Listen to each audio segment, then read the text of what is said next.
If you thought the crisis at the southern border was bad, hold on. It might get worse. Yesterday, the Biden administration officially put an end to the President Trump's Remain in Mexico policy, which made immigrants wait in Mexico instead of allowing them to come to the U.S., waiting for their documents to be processed. The policy, technically known as the Migrant Protection Protocols, was put on pause after President Biden took office in January, but now it is no more, according to a memo issued yesterday by the U.S. Department of Homeland Security. So while the president's mouth may be telling immigrants not to come, his actions are saying otherwise. With me now to talk about this crisis on the southern border and more is Congressman Michael Cloud, who is presently leading a delegation of Congress to visit the Texas-Mexico border. He represents the 27th Congressional District of the Lone Star State. Congressman Cloud, welcome back to Washington Watch. Thank you. Good to be with you here today. What's the situation there on the border? Well, it's bad and it's getting worse. It's unbelievable what we're having to deal with on a daily basis here in South Texas. Each day,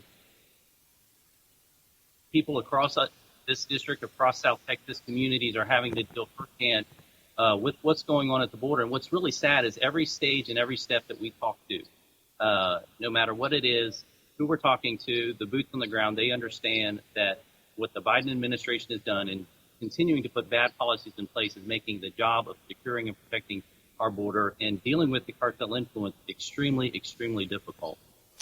Congressman, we've gotten scant reports because even the vice president who is in charge of the border hasn't gone down there that I'm aware of, at least not spent any time to speak of. And the press is not reporting it because it's a disaster. Is it as bad as you thought it was? It's bad, and it's continuing to get worse. And what's really tragic about the situation is we don't have the willpower to fix it at the moment from the administration. You know, Congress has already, for example, appropriated the funds to continue building the border wall, the infrastructure, and it's important to note that that's not just a physical barrier, but it's also the technology that goes across the border. Taxpayers are already paying for it. The contract's already made, but the executive order from Biden has canceled construction on it. So we visited a portion yesterday where they had the lights installed already, but we can't finish running power to it so that our agents can see what's going on at night.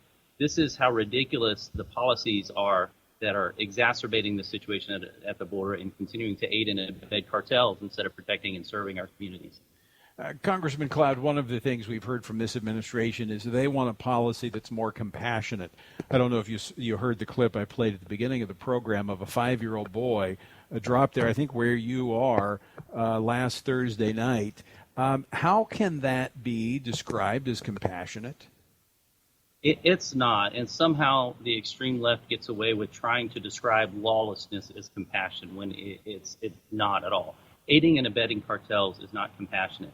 These cartels devastate the communities here in South Texas. Right now, the Biden solution to solving the problem at the border is to import it throughout the rest of the communities throughout the United States, often in times the dark of night, not coordinating with local officials at all. So it's your local hospitals who are having to foot the bill. It's your schools that are dealing with this challenge that's going on. But the cartels have a destabilizing force in Central South America, in Mexico. And so these nations that are trying to develop as well can't get rid of the corrupting influence. And that corrupting influence has crossed the border.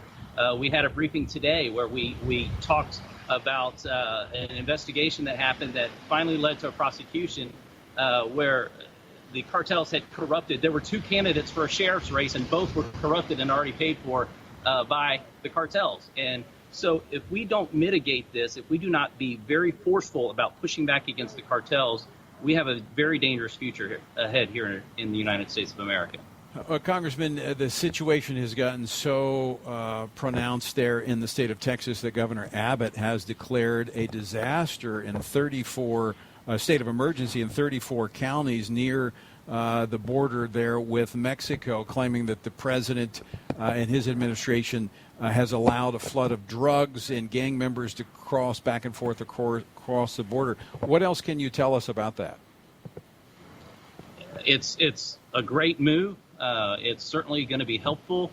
This is supposed to be a federal responsibility, and it's unfortunate that Texas had to keep stepping up to deal with this situation.